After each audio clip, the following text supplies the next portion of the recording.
Iran के साथ जंग में अकेले पड़े हैं ट्रंप, कई देशों ने छोड़ा साथ। नमस्कार, मैं हूं आपके साथ आयुषी गुप्ता। देखिए, ईरान में खामेनेई समेत 40 से भी ज्यादा अधिकारियों के मारे जाने के बाद अमेरिका के लिए ये जंग बड़ी सफलता की तरह दिख रहा था, लेकिन 17 दिन बाद हालात बदल चुके हैं। युद्ध का कोई साफ अंत नजर नहीं आ रहा है।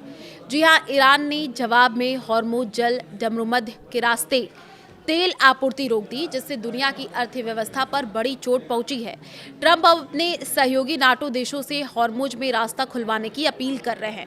हालांकि इन देशों ने साफ कर दिया है कि वो हॉर्मुज स्ट्रेट में अपने वॉरशिप नहीं भेजेंगे। ये फैसला ऐसे समय में आया है जब अमेरिकी राष्ट्रपति डोनाल्ड ट्रंप ने चेतावनी दी थी कि अगर नाटो देश इस अहम समुद्री रास्ते को फिर से खोलने में मदद नहीं करते तो नाटो का भविष्य खराब हो सकता है।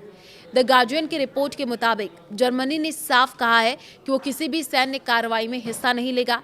जर्मन चांसलर फ्रेडरिक मर्ज ने कहा कि इस मामले में कभी कोई फैसला नहीं हुआ, इसलिए जर्मनी के सैन्य योगदान का सवाल ही नहीं उठता। उन्होंने ये भी कहा कि ईरान की मौजूदा सरकार खत्म होनी चाहिए, लेकिन बमबारी करके उसे झुकना सही तरीका नहीं है। आपको बता दें कि जर्मनी के रक्षा मंत्री बोरिस पिस्टोरियस ने भी अमेरिका पर सवाल उठाया। उन्होंने कहा कि ये यूरोप का युद्ध नहीं है, और जब अमेरिकी नौसेना खुद इतनी ताकतवर है तो कुछ यूरोपीय जहाज क्या कर लेंगे। तो ब्रिटेन के प्रधानमंत्री कीर स्टारमर ने कहा उनका देश इस बड़े युद्ध में नहीं फंसेगा। उन्होंने माना कि हॉर्मुज स्ट्रेट को फिर से खोलना जरूरी है ताकि तेल बाजार स्थिर रहे, लेकिन ये आसान काम नहीं है। उन्होंने ये भी कहा कि कोई भी कदम ज्यादा से ज्यादा देशों की सहमति से ही उठाया जाएगा।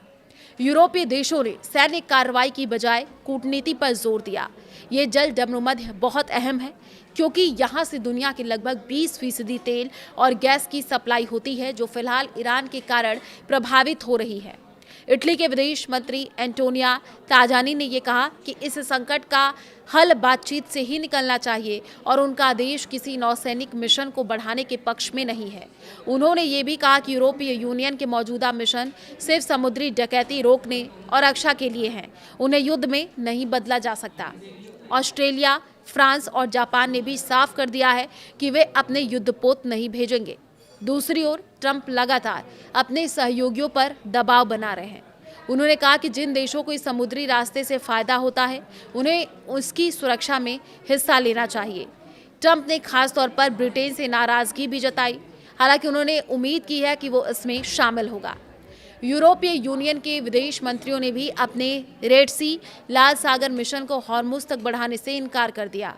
ईयू के विदेश नीति प्रमुख काजा कैलस ने कहा कि फिलहाल मिशन का दायरा बढ़ाने की कोई इच्छा नहीं दिखी है। यूरोपीय देश अमेरिका और इजराइल के युद्ध के लक्ष्यों को लेकर के भी स्पष्टता चाहते हैं। एस्टोनिया के विदेश मंत्री ने कहा कि उन्हें समझना है कि ट्रंप की रणनीति क्या है और आगे की क्या योजना होने वाली है। देखिए, इस बीच इजराइल ने ईरान के कई शहर जैसे तेहरान, शिराज और तबरीज में बड़े पैमाने पर हमले किए हैं। इजराइल का ये दावा है कि उसने ईरान के पूर्व सर्वोच्च नेता अयतुल्ला अली खामेनेई से जुड़ा एक विमान भी नष्ट कर दिया है। इजरायली सेना का कहना है कि ईरान के साथ अगले 3 सप्ताह तक लड़ने के लिए उनकी प्लानिंग तैयार है। सेना के प्रवक्ता नदाव शोशानी ने सोमवार को ये कह दिया कि सेना ने इससे आगे के समय के लिए भी अलग योजनाएं बना रखी हैं। तो देखिए, अब जिस तरीके से प्रतिक्रियाएं निकल करके सामने आ रही हैं, कई देशों ने जो है साथ भी छोड़ दिया है और अब ट्रंप पूरे में अब जंग में अकेले पड़ते हुए नजर आ रहे हैं। अब अलग अलग जो तस्वीरें भी सामने आ रही हैं, जिस तरीके से मिडिल ईस्ट में युद्ध लगातार बढ़ता जा रहा है, उससे अब पूरी जो आप कह सकते हैं विश्व की निगाहें अब इस युद्ध पर टिकी हुई हैं।